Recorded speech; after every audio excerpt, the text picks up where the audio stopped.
Before we get started, I want to bring in my good friend Tomas Bernatsky, who is the other half of You Know Me Now, to share a few thoughts with us. Hey, Tomas. Hey, Rex. So we made it to season 2. Woo! Yeah, 10th episode now. I'm super excited about the journey we're on. Me too. So much has already happened in our first season. Is there anything you want to share with our listeners, Tomas, as we launch into season 2? Yes, absolutely. We have been getting lots of new listeners recently, and the show is growing. Not sure if our listeners know this, but each episode comes with a episode page on our website at youknowmenow.com, where they can see photos and sometimes videos that relate to the episodes we release. We would encourage everyone to visit. We also want to say thank you to the listeners who have rated and reviewed the show on Apple Podcasts. It really does help get the show recommended to new listeners. If you are enjoying the show, please share with your family and friends who might also like what we are trying to say. Lastly, we want to send a big thank you to Sally, Jason, Kathleen, Apu, and Faith, who have supported the show on Patreon. Thank you. It really helps offset the production costs. Okay, anything else, Tomas? No, let's dive right into season 2. This podcast contains potentially sensitive topics, including strong language, drug use, and other conditions of human suffering. Listener discretion is advised. Wes had excellent hair.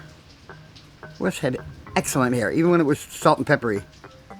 Wes had excellent hair, that's for sure. Wes was a good-looking guy. Wes knew everybody. Really? I think so. Yeah. And everybody knew Wes.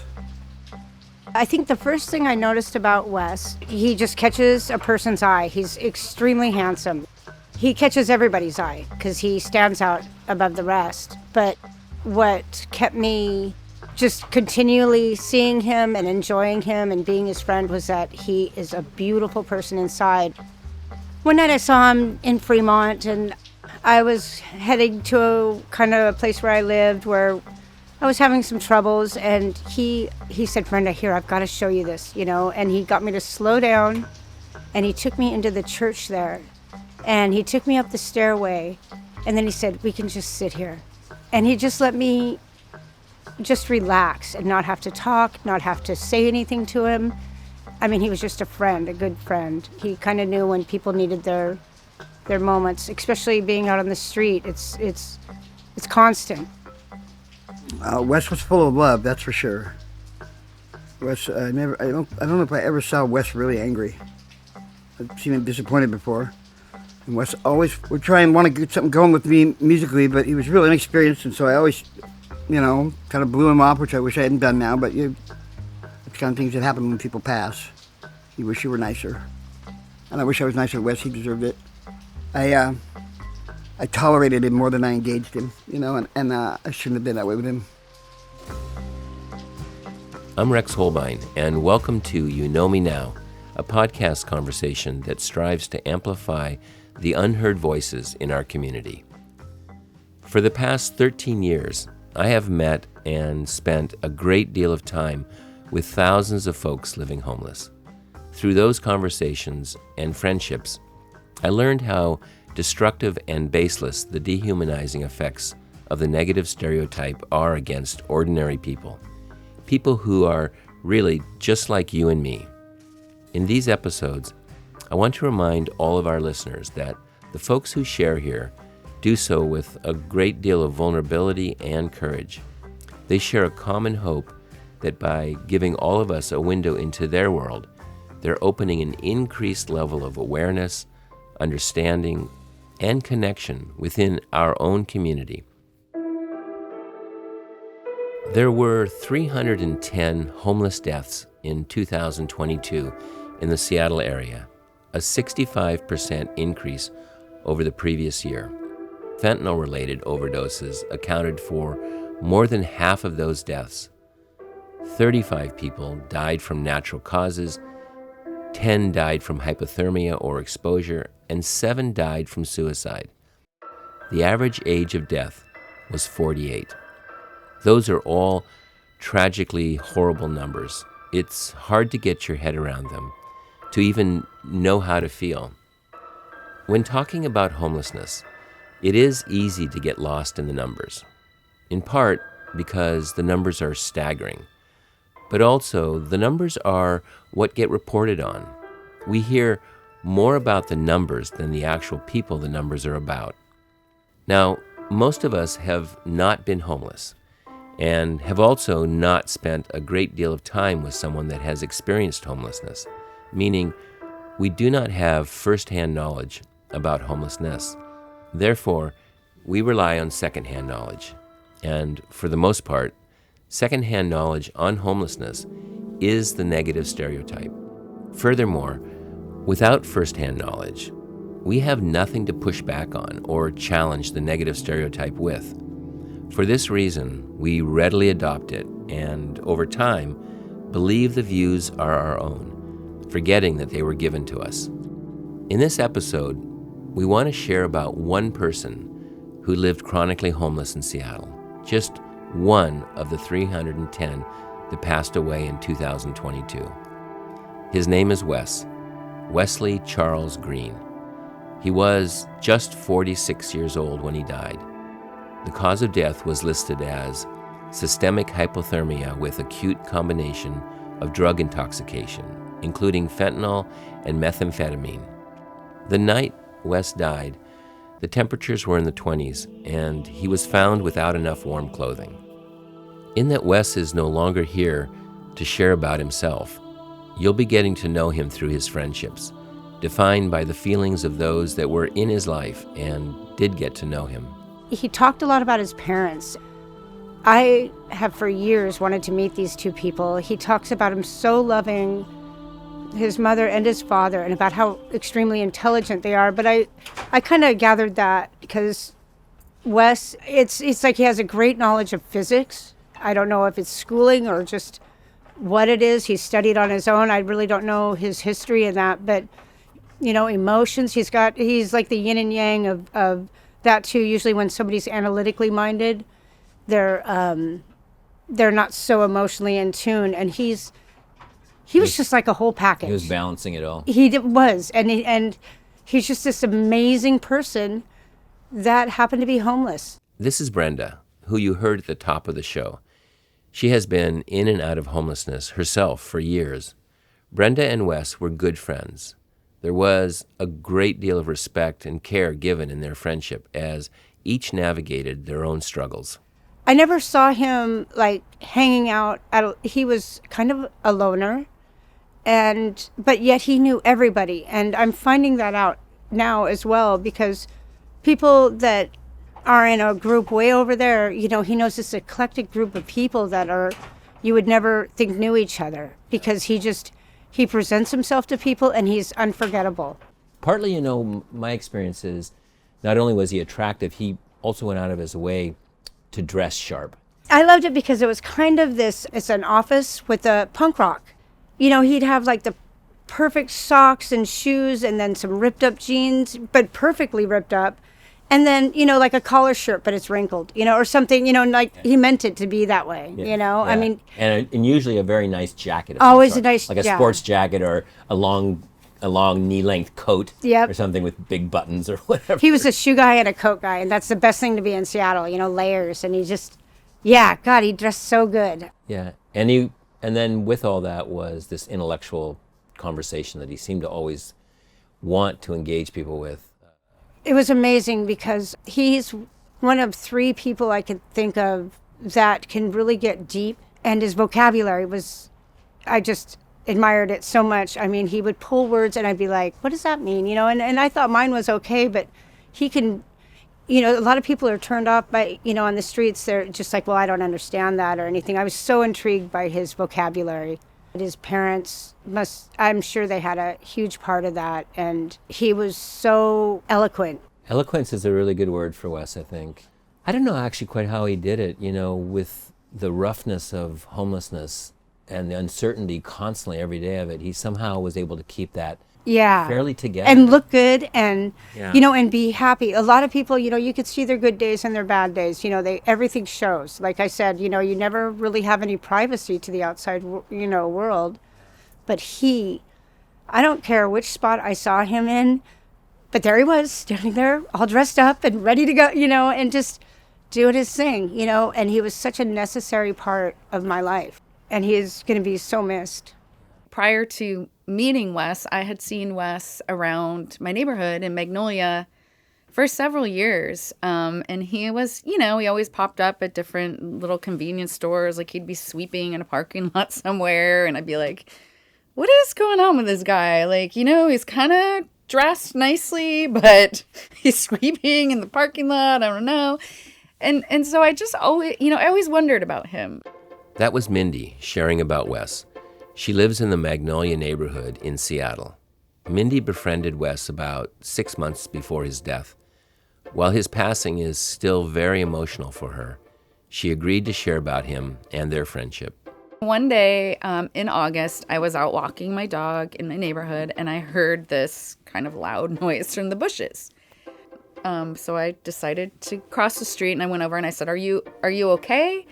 And then the voice says, "Yeah, I'm fine." And I said, "Are you sure? Because it doesn't really sound like you're okay." And then up pops this head of this, gorgeous man with these beautiful eyes. And he says, "Oh yeah, I'm fine. I'm Wesley." And I said, "Oh, hi, I'm Mindy." And I said, "Okay, well, just want to make sure you're okay." And so then, in Wesley style, he says, "Well, do you have a couple dollars you could loan me, And I said, "Well, I don't have it with me right now because I'm walking my dog, but he's like, "Well, why don't you meet me down at the, convenience store down there in like 10 minutes and all." And I don't know what it was, there's just something about him, just this like magical aura. I don't know. And I said, "Okay, I'll meet you there." And then I met him there and I gave him the money, and I saw him a few more times after that. And then finally I said, "Wes, what do you need? How can I help? How can I support you?" And he said, "I could really use a $40 track phone. Do you think you could get me that?" And I said, "Yeah, I could, but one condition." And he said, "Okay." And I said, "You need to, connect with people, reconnect to your family, or reach out. I want to make sure that you're, connecting with people." "Oh, okay. Yeah, sure. So got him the phone, and I kept asking him every time I'd see him, "Did you connect with your family? Who'd you connect with?" And then he hadn't. And then one of the days he said, "Well, why don't you call my Aunt Patty? Call my Aunt Patty and let's talk to my Aunt Patty." And so I said, "Okay, I'll call her," and we called and learned a little bit more about Wes. When I met Wes the first time, there was a couple of things that just immediately struck me differently that I felt drawn. Number one, his eyes. Yeah. There was something about those eyes. Secondly, amazingly well-spoken person. That was Martin speaking. Like Mindy, he lives in the Magnolia neighborhood. However, they did not know each other until later when Wes connected them. Martin's experience of first meeting Wes was when he was outside in his front yard gardening. A simple question from Wes, who had walked up his driveway, sparked their beautiful friendship. I was doing yard work, and he asked me if he could help me do some work for some money. Because he asked in such a manner of like someone well-spoken and just had this sincerity about it, because I knew he was actually wanting to work, as opposed to just like, I will work for food, but I just want my food. And I think he was surprised because I have a back injury, so I have to watch what kind of things I do, and so sometimes yard work can really be a little uncomfortable. So I was like, "Great, let's get you busy." And he said, "Can I get a little money up front?" And I kind of knew what that was for, because being an alcoholic myself.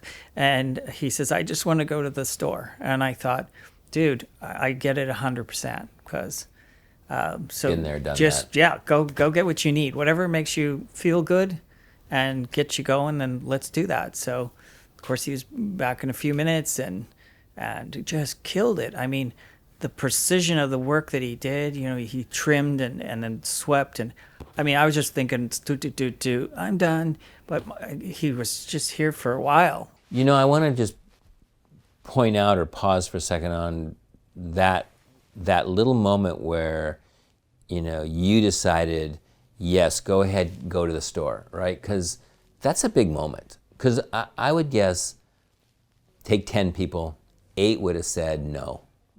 Would have said, hey man, I'm not going to do that. You want to do the work, I'll pay you for the work, right? And then you can go to the store. And I think that's beautiful. And also you can see how it was a stepping stone to not only success for working for you, but to your friendship. Yeah. A certain level of trust, and I think what I heard you say too is knowledge from your own kind of your own history. You understood that moment. Yeah. I knew that, for myself, there's a lot of things I did when I was consuming alcohol and I was inebriated that I probably shouldn't have been doing. But to me, I felt like I was at my best if I just, got just enough in my system. I was in that perfect zone. And so I completely understood where he needs to be comfortable and he needs to be in that space. And so I'm like, dude, have at it. Make it happen. Let's go. I'm not going to get upset because you're going to drink and then do work for me. It's not that kind of thing. I just completely empathize with the discomfort that he could feel physically if he's not consuming when he needs to consume. Mindy and Martin's ability to create a meaningful relationship with Wes is an example of what a healthy community could look like. When thinking of homelessness, perhaps it's best if we no longer think of it as a homelessness crisis, but rather a community crisis. When we say homelessness crisis, we talk about those people over there, asking them how they can change to resolve the issue of homelessness. When we talk about a community crisis, we have to include ourselves because we're all part of the community. We also have to ask ourselves the same questions. How can we change to help resolve the issue of homelessness? I'm curious to know how Mindy and Martin were able to make this connection with Wes. Was it their first experience doing this? What was the secret ingredient? Was this the first time, or had you done this before with regards to reaching out to somebody on the street? Like, what's your track record with the homeless before Wes? This is really the first time I ever really invested in someone that was unhoused. I mean, my office is downtown on 3rd Avenue between Pike and Pine, so you can imagine that I've been exposed to a lot of... they call that the Blade. Yes. And, there have been people that I've met and, like a mother with kids, I'll give some money, try to maybe help find, call somewhere for them, but that was about it. There was never anything this extensive and just a really strong bond connecting with someone like Wes. We had this one gentleman who came up our driveway one day. He spoke to my wife first, and he wanted to know if she had a pottery pot, because we weren't sure what he wanted, but my wife had all this stuff left over because she's quite the gardener and she has an excess of them. And the fact that she brought that to him and said, here, and it was exactly what he asked for, it was just lit him up. And so he would come by from time to time to he would bring us gifts, things that he found. But, he was really struggling with addiction to the point that he just eventually disappeared because I just think his body gave out. But consumed by it. Yeah, so you got a little bit of occasionally where his mind was starting to go due to heavy use, and he'd be a little more difficult to interact with. But it was nice, his name was Stefan, and so... I love that he brought you stuff. Yeah, he'd knock and give it to us, or we'd come out and it'd be on the front porch. And like with Wes, Stefan was just kind of like a fixture in Magnolia, so it was his neighborhood. So you saw him a lot, and it wasn't just some guy passing through. It was just this guy that I lived across down under the rail overpass right there. It was an interesting experience. We didn't know quite how to deal with someone who is that deep into addiction, that has obviously some mental illness, and obviously has been on the street for a long time, because I think your mind starts to think differently. New friendships are always a journey. Ones between the housed and unhoused can be challenging, to say the least. At times, they are unpredictable and frustrating for both sides. However, there also exists this beautiful opportunity for something genuine and authentic. By crossing the divide, new experiences can be found, ones that bring real meaning to our lives. What you put in is what you get out comes to mind. Mindy and Martin as housed individuals and Wes as unhoused all reached out in trust and found something genuine. After I got him the phone and I talked to his aunt, and then subsequently his uncle Stephen, Patty had told Stephen about me, and she said, "Can I have Stephen call you?" And I said, "Yes, please." And I talked to Stephen. And again, they're back in Chicago. So Patty's in Minnesota and Stephen's in New York. And then Wes's stepfather is in Chicago. And I ended up talking to his stepfather, Tom, as well. And I think that after really connecting with his family and learning more about Wes and his story growing up, and then also just spending time with Wes and talking to him and really,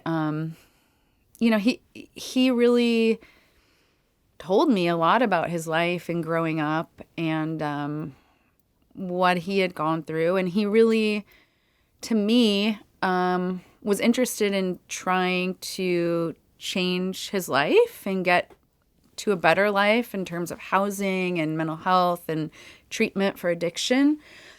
And I just told him, I said, Wes, I want to help you, and I want to be a support for you, and I want to be your friend. And as long as, we can kind of take this journey together and you're on board too, and we keep taking these positive steps together, then, I'm here for you. And that's where it started. And we really, the first step we took together was we got his ID. He didn't have ID.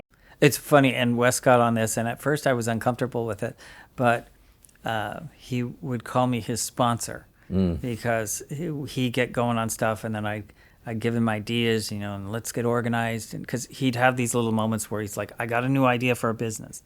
And then I'd help him, and then he's like, you're my mentor. You're like my sponsor. And so I said, well, sponsor kind of means something else, but I'll go with what you're... I'll roll with it. Yeah, I'll roll with it. One thing I'll say, being in recovery, we're supposed to reach out for the suffering alcoholic and all that, but I immediately realized with my own experience, if there were certain points in my drinking history where if you were to approach me and say you really need to get sober, I'm not like, that sounds like a good idea or something. Mine would be to push back with fury, meaning I would drink more. I'm going to show you. So I offered to Wes, I said, if you ever want to talk or you want to do this, reach out to me, but I'm not going to push this on you. You push an agenda on someone, and we as AA, we're all about acceptance, and I think sometimes we have to accept the idea that the person's going to come to us eventually. We just need to give them their own time. He just wasn't to that place because you think, well, he's living on the street because his life has become unmanageable.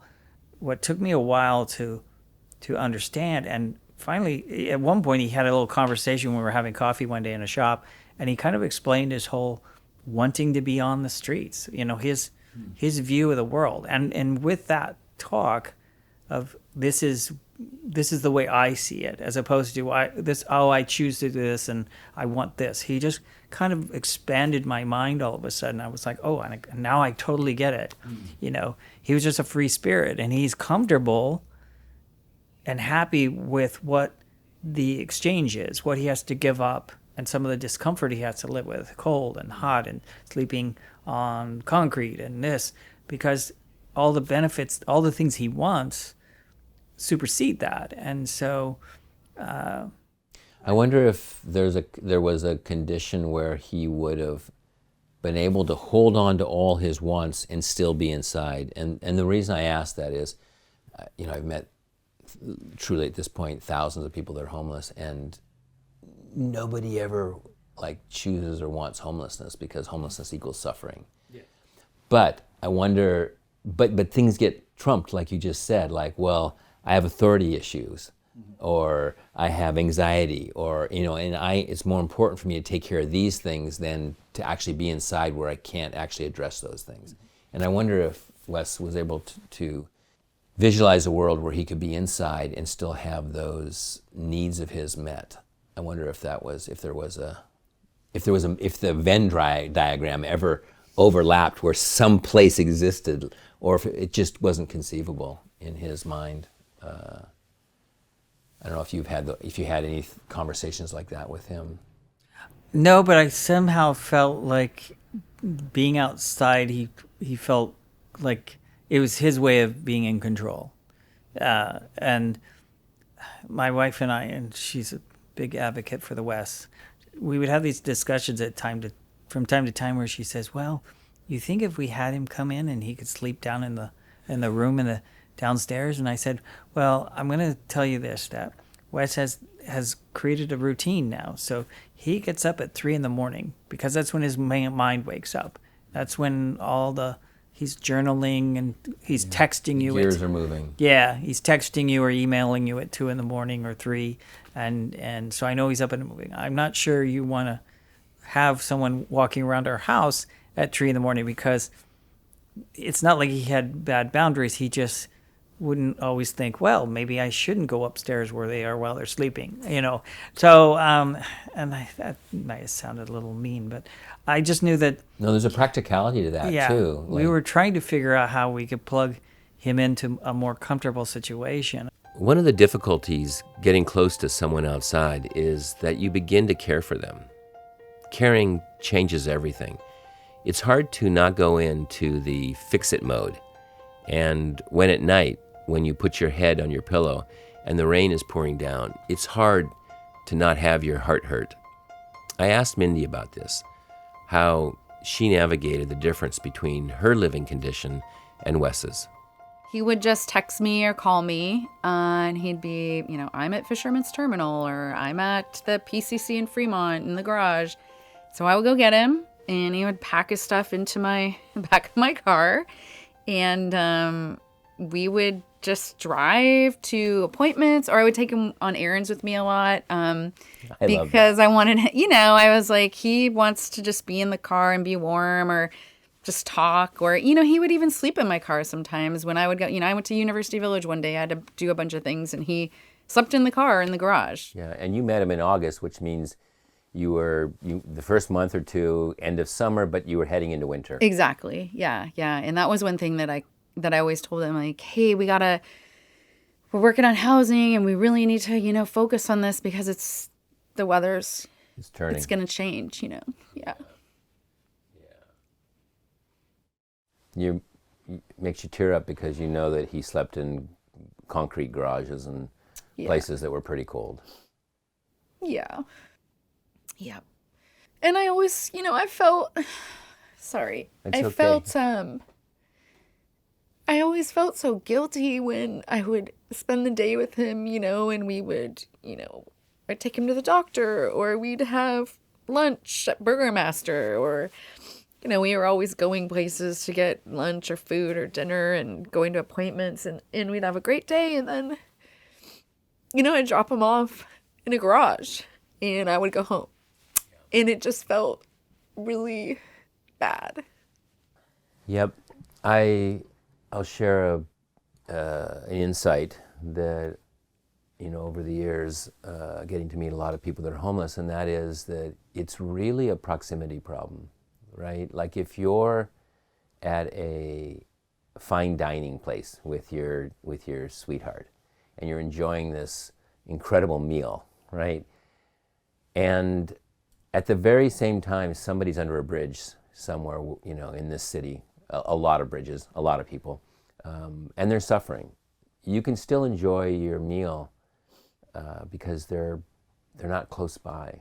But if you took one of those folks, maybe they had an ulcerated leg and it was bleeding, and you put them right at your foot of your table, you couldn't enjoy your meal because you would see this person suffering.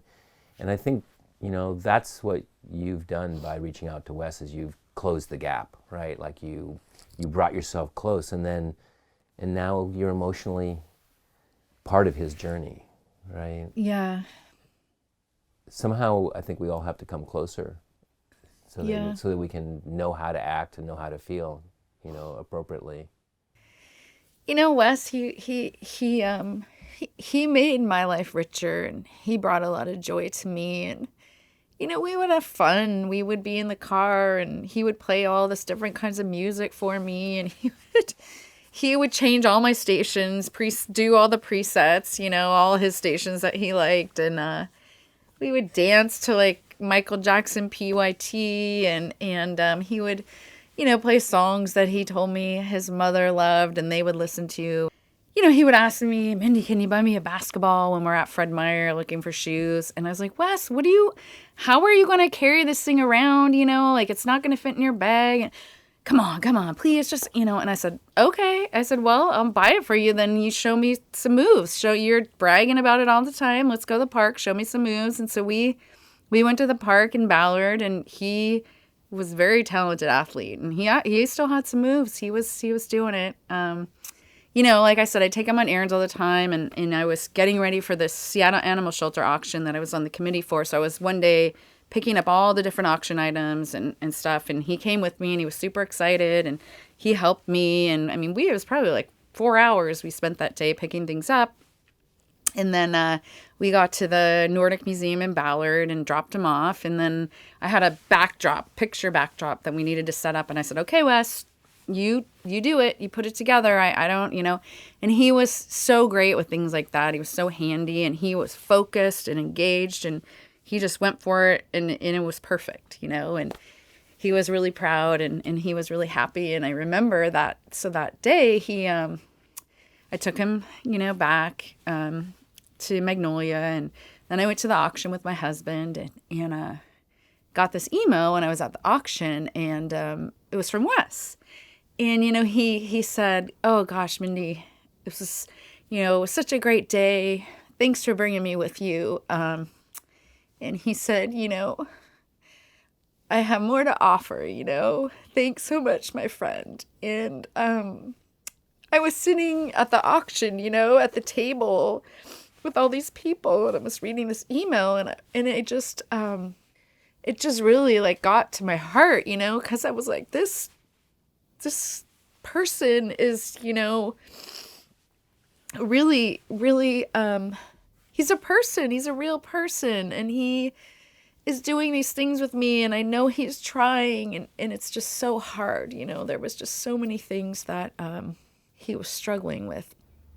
I really liked coming home to him being at the house, because I always told him, you can sleep here, and if you want, because he liked to sleep in front of my truck by the garage. And then would he pitch a tent, or no? He just brought his bedding and some cardboard and stuff, and I bought him some new bedding because he needs something better. So I just told him, if you ever just need some place to be, just make yourself at home on the patio. So it got to a point where if I came home and he wasn't on the patio, I felt like I felt a little butthurt. I feel like my girlfriend's not coming over kind of thing. That kind of, I'm disappointed. Oh, yeah. And so I would get to that intersection and I could see over, and it was always great because I'd be parked there ready for my turn to turn, and I could see him either moving around or sitting up here reading, and I'm like, yay, my dude's here. I think that's one of the things when I first met him, there's this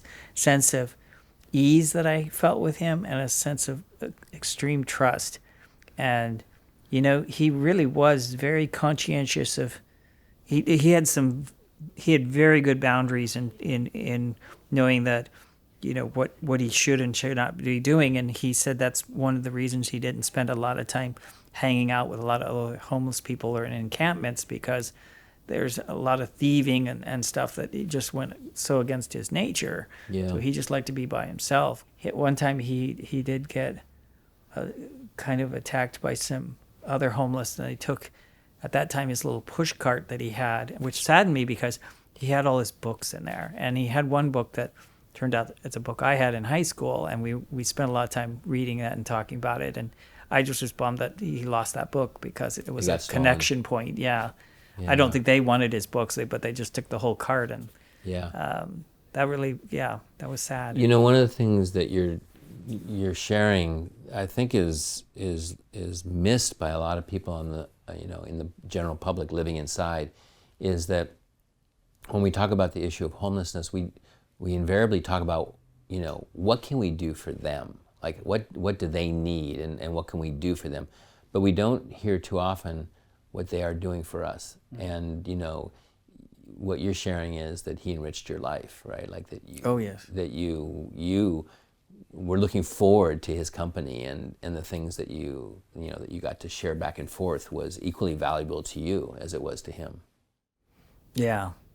And I've said this to my wife, who said it to my friends, especially now he's passed. I was just explaining, my grief, of course, but I was just felt like I'd lost something, because he was teaching me so much, and I was learning so much, just again seeing the world through his eyes, and how he saw things shifted how I saw things, and it made things bigger and more interesting. I'm not saying he's a character, but he was really, truly interesting. If you can get him talking about his family or some of his experiences, especially when you get into talking music, then he's got 1,000 stories about this and that. And it was never a dull moment, let's just put it that way. And what would you say to people that haven't had experiences meeting people that are homeless, like based on your experience getting to know Wes? It wasn't like I was trying to take care of Wes, but I think my mother's caretaking nature is in me. And when I helped other people and are prone to reach out to help people I see on the street or otherwise, and then just with Wes, it's just like I have this need to care for something without any strings attached, and there's a real joy and a freedom with knowing that there's no exchange here, and it's not conditional. Yeah, and I think most of all, I think there's a couple homeless people who are up by the project I'm working on right now, and I make a point when they're there, because sometimes they'll see me and then I'll wave to them.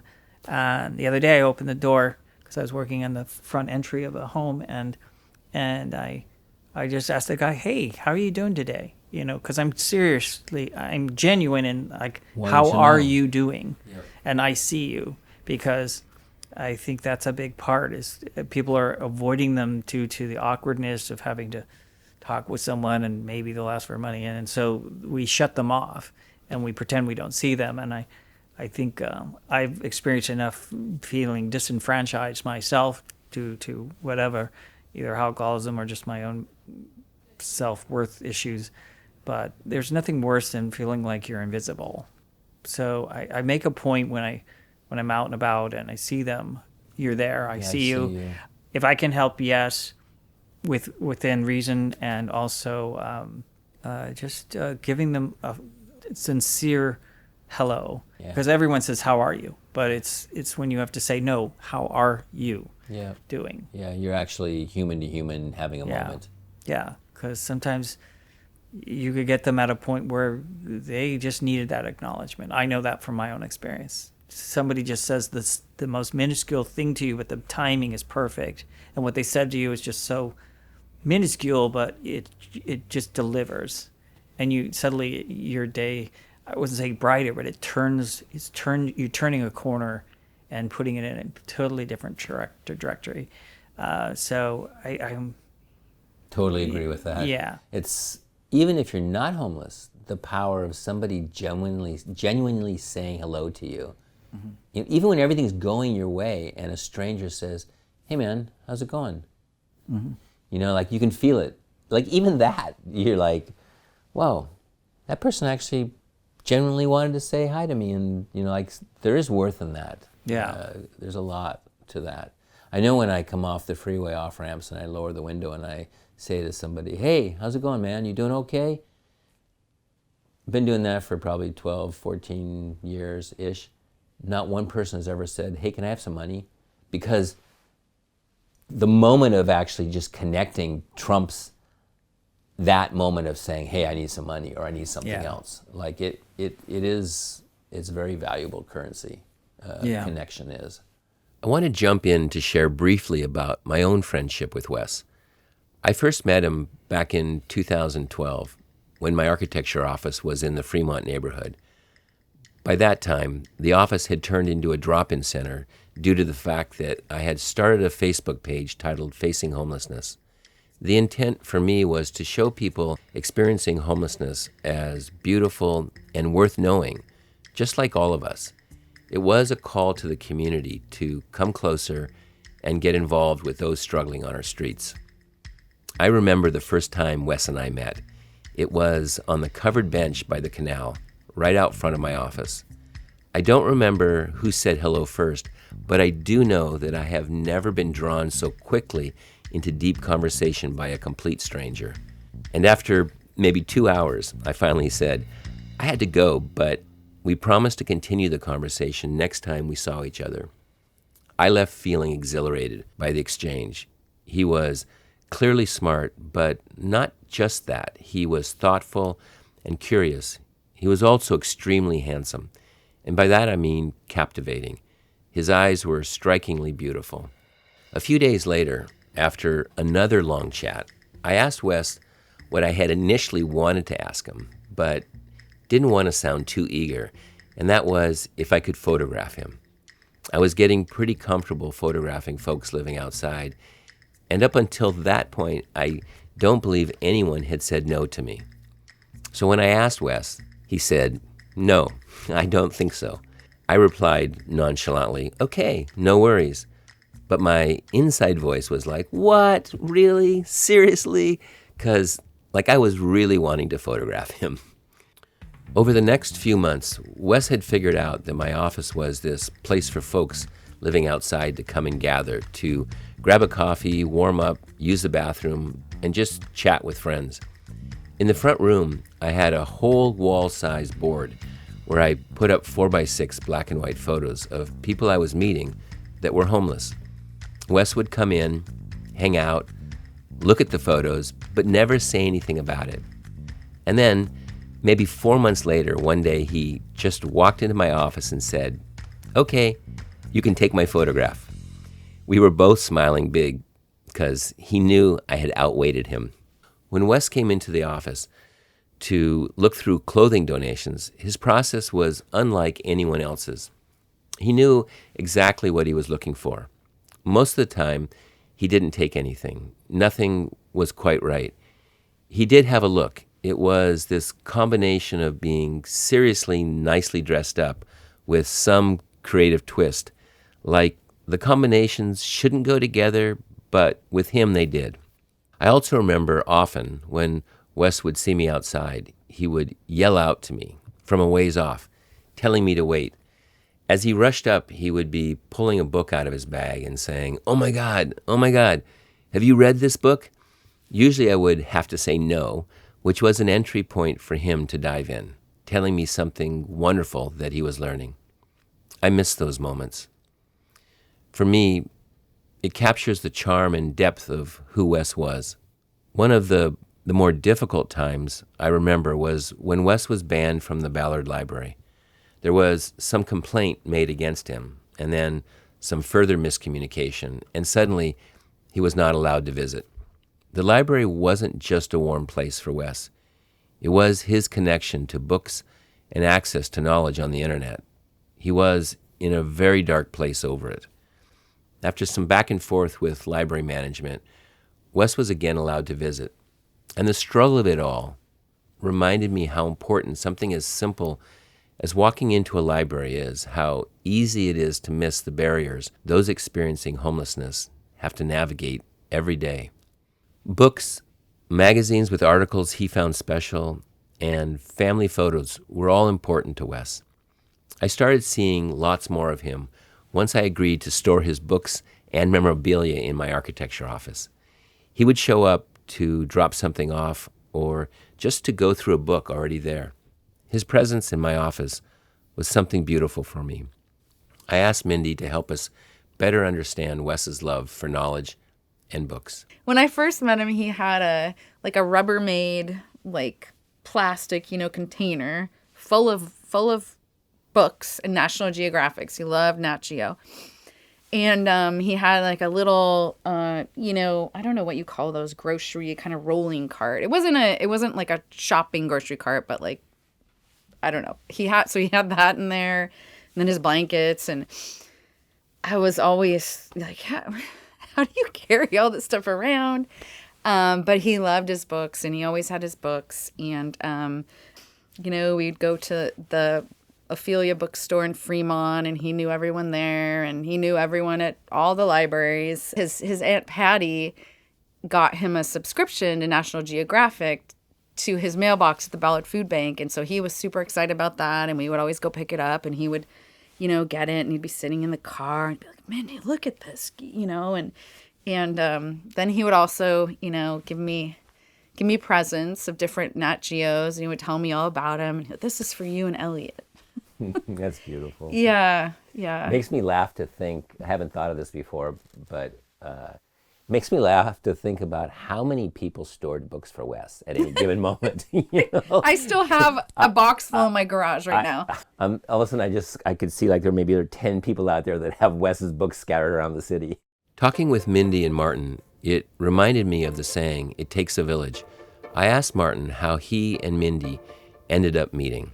How did you and Mindy meet? You weren't friends before, Wes, were you? No, he just all of a sudden, he'd show up with something new.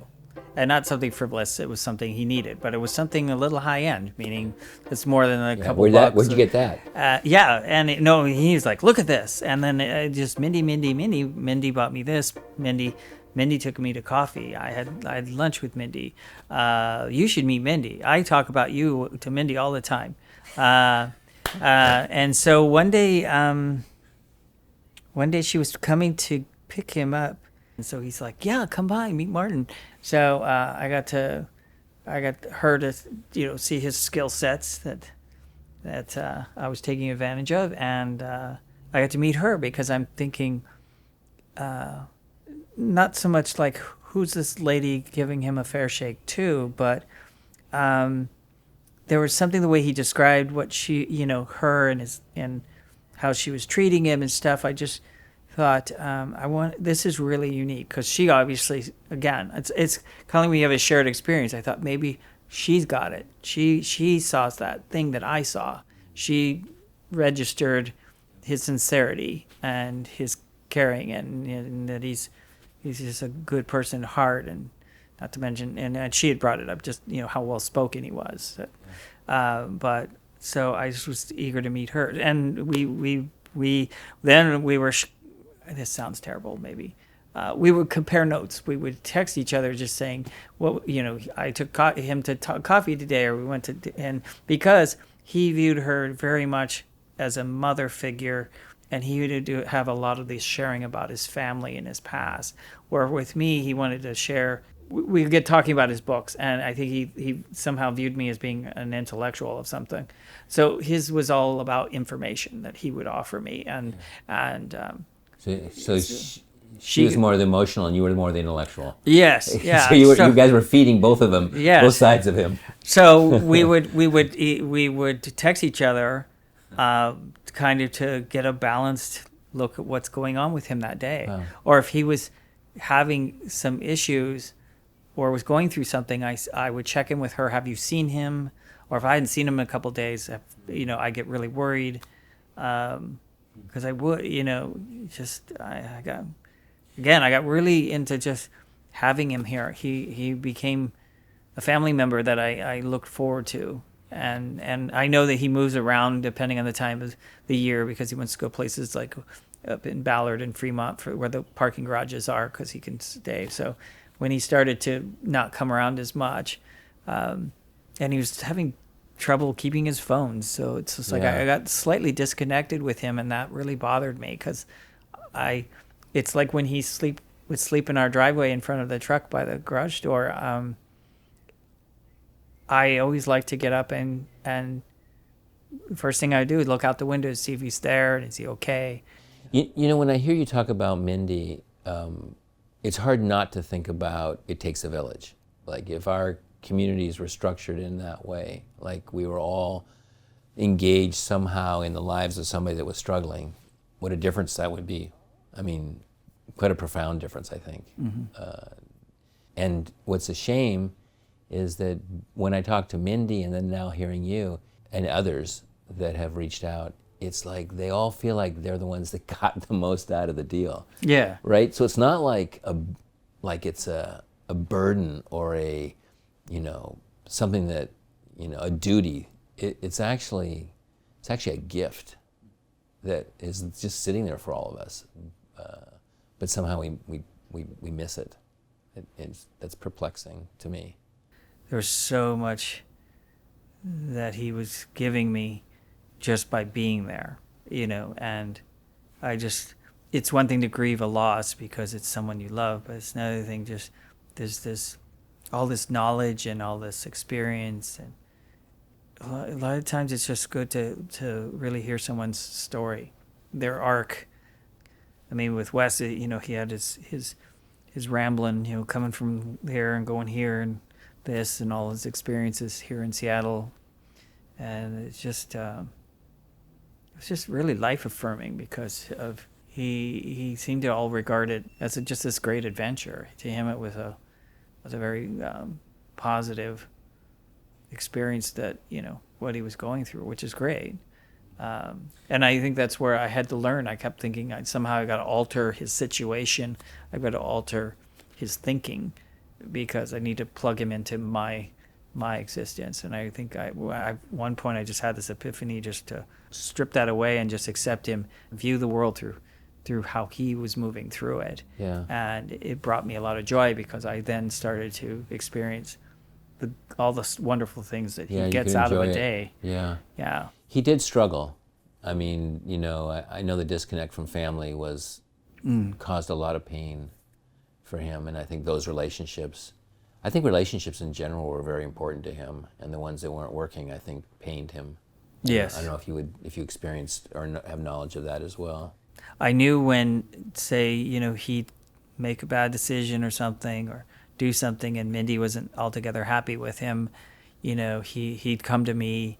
He was so worried that it meant the end of something. I had to console him that she's angry and she has the right to be, but she hasn't stopped loving you, and she just needs to express that. I asked Mindy how knowing Wes changed her life. We're all just human. We're all just people doing the best we can. And no one's, life is ever just a straight line. And I think Wes really taught me that, or how to see people, right? And people who are unhoused and on the street. And instead of, just walking by or thinking, they're not there, it's just really making me want to see them and connect with them as people. And I think for me, he just really kind of opened my eyes to being able to see people, if that makes sense, Yeah. And I would always tell him, I see you, I see you, Wes. Like, I see the real Wes. And he knew that, and he would respond to that. And even in emails, he'd say, the real Wes. He's like, I have more to offer, the real Wes. It's a powerful line. I have more to offer. Yeah. It speaks into the fact that most people that are homeless feel invisible and are seen as being kind of empty or worthless. And I think that's got to be a strong frustration and emotion in people that are outside. They're not being seen for who they are, and what they're good at is not being used or even seen. Right. Yeah. I think that before I met Wes, I had a much more I don't know what to call it, maybe negative view of people who are unhoused or all the issues that are happening in our city. And, just I wasn't connected to it this closely, and it really changed the way that I think about all of the issues going on in our city and unhoused people and addiction and mental health. And so when I encounter housed people that, feel like they have the answer, or why, this is a choice, or why are these people, it upsets me, because I don't know why anyone would choose to be homeless, and I don't think they do. And I think that Wes really showed me that it's just so complex, There's no easy answer, and I'm a college graduate. I have a job. I'm a functioning, person in society. And let me tell you, it was really hard to find services in terms of housing for him and treatment. And it's just, nothing's connected. It's hard. And so if I can't even do it, I'm like, how is someone, who doesn't have the advantages I have had in my life, how are they supposed to do it, It's impossible. Honestly, I've been on phones before. This is a many time occurrence, especially when I first started doing this, where I would be talking to somebody on the phone, and after 45 minutes, out of a certain level of frustration, I would just say, look, I run an architectural practice. I have my architecture degree. I'm functioning in society. I'm like really present with you right now. I don't know what you're telling me. I can't figure out. I'm standing here with Sam, mm-hmm. and I've explained this all to you, and I can't understand what you're saying the next best step for this person is. I can't. That, I thought, if I can't do that, and I had a good night's sleep, my belly's full of food, right, and I'm clear-minded, and I'm not medicating, and I can't navigate it, there's a problem. Yeah, something's really wrong, and it doesn't make sense why it's so hard and why things just aren't connected. What would you say to someone who's nervous about reaching out to somebody on the street?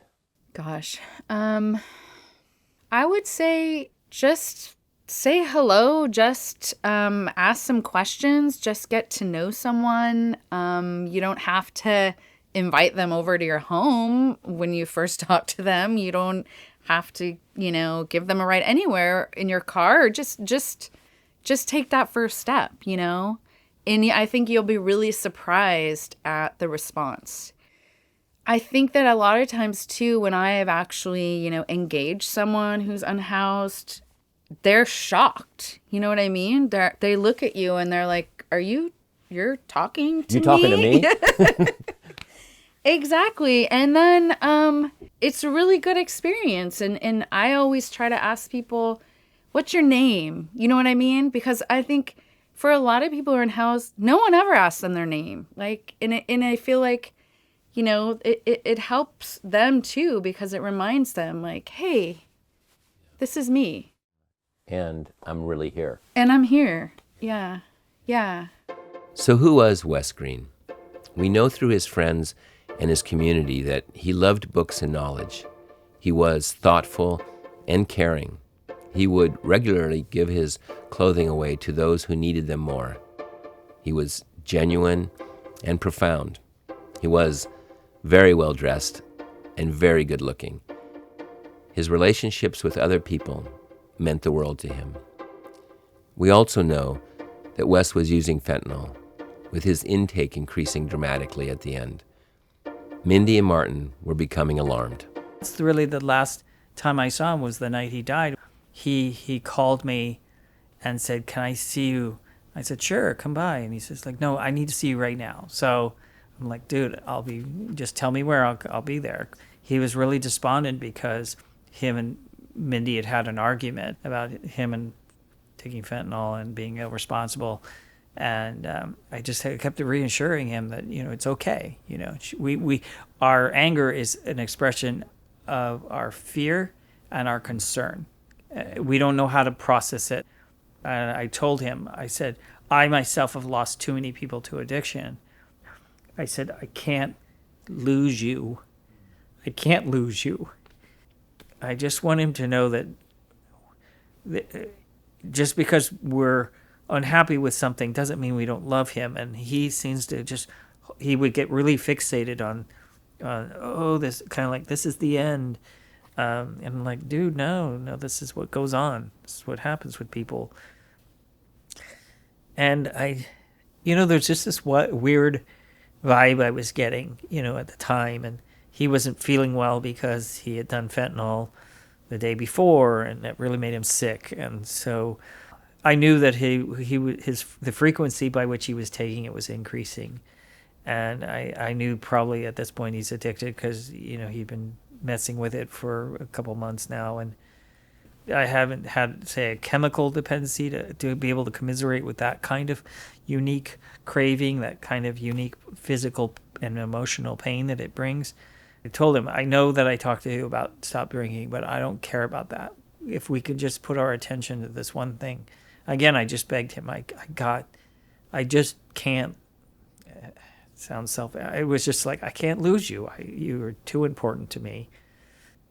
He just seemed so out of sorts. He would have these bouts of, these really highs where he'd come and you almost think he was on something, but he was just, his mind was clicking and he was super excited and super happy, and it could be a bit much to handle, but it was, he was feeling good. And then he and I could relate to this, and I would tell him, I know exactly what you're feeling, because he would get here and he'd be really depressed and going through something. And like depression, it's not centered around a thing. It's just an experience and a pain.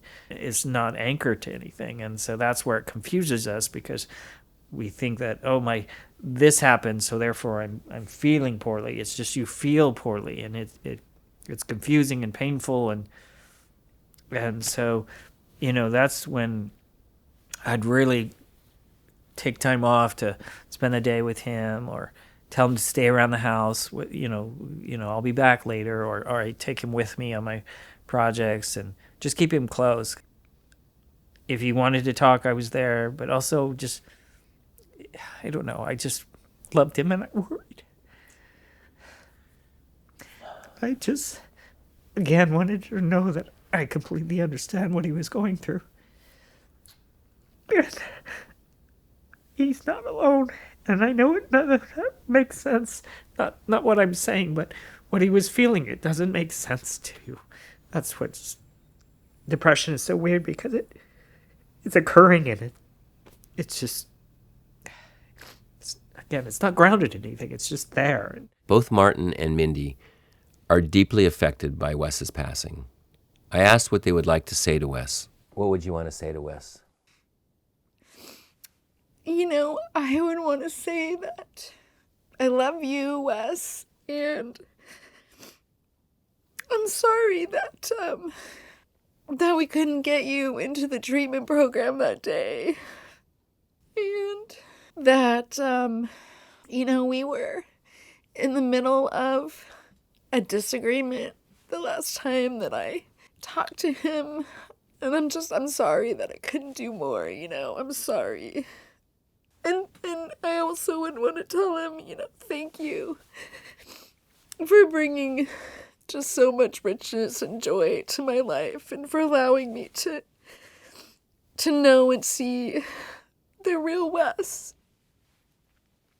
I do have a lot of guilt. What if the treatment center would have been open on Monday when I took him there and he wanted to go? And what if I would have gotten him his hotel room on the other night, and not the night I did because it was so much colder that night? Just a lot of things that, if they just could have gone different, he would still be here. And so I know you know this, but you know that you can't take that on. You know the what ifs. You know that. I know. Doesn't mean that those feelings aren't there, but at the bottom of it, you have to know that you made Wes's last 5 months of his life extremely rich and beautiful, and he no doubt felt your love. I also I also loved my friendship with him, and I'm grateful that he met you and got to enjoy your presence and your gifts. Yeah, and I think, I think Wes is smiling right now because he had all these people, and he would mention you to me, and he would mention so many people, and I feel like now he's connecting all of us. Yeah. And I feel, that's such a great thing, and he would be so happy about that. What would you say to him right now if he was here? I think what I always told him is, I love you, buddy. I love you more than you know. Because I'm not sure he got, or maybe he did, that how much he meant to me. And just having him around, him being in the house for the day when I was kicking around here, or hanging out on the porch and just sitting with him, and or coming home and he's there on the porch, just lit me up. I was like, great. I don't think he realized how much that meant to me, to find him here. And I know when he was getting ready to mosey on, to wherever he was going to sleep or something, and I always say, "You sure you don't want to hang out some more?" It was kind of sad. It's kind of like your friend has to go home now, but I wanted to keep playing. Yeah. Martin is in the process of opening up a coffee shop. He had put that idea on the back burner, but when telling Wes inspired him to follow through on his dream. Now Martin is motivated more than ever to get to the grand opening of his coffee shop. He reflected about a time earlier when he shared his project with Wes. I have this notebook with all my drawings. It shows the concept of the whole thing, and so his mind was just like, wow. And I guess, though he seemed excited-ish at the time, he would not stop talking to Mindy about it. Like, oh my God. And then it came up again where he was talking about what's it going to take to get it going. And it did, I would say, he actually reignited me to, like, his encouragement that made me like, I got to take some time and really focus on seeing what it will take this time. That's beautiful. So again, I think it would have been a kind of a joint effort. This week, I was down there demolishing a wall and putting stuff away, and I just thought if he was still here, we'd be having the time of our lives, because he'd be in there working and he could bust stuff up, and he'd just be making all kinds of observations. He's when you got Wes talking, and he's kind of really thoroughly articulating what he thinks and feels about these things. It was so unique and so fascinating. When is do you know your opening date yet? I do not, because it's all contingent on the availability of certain materials and contractors coming in. I figure I will kind of open sometime in April, because I'll need most of February to get this pulled together.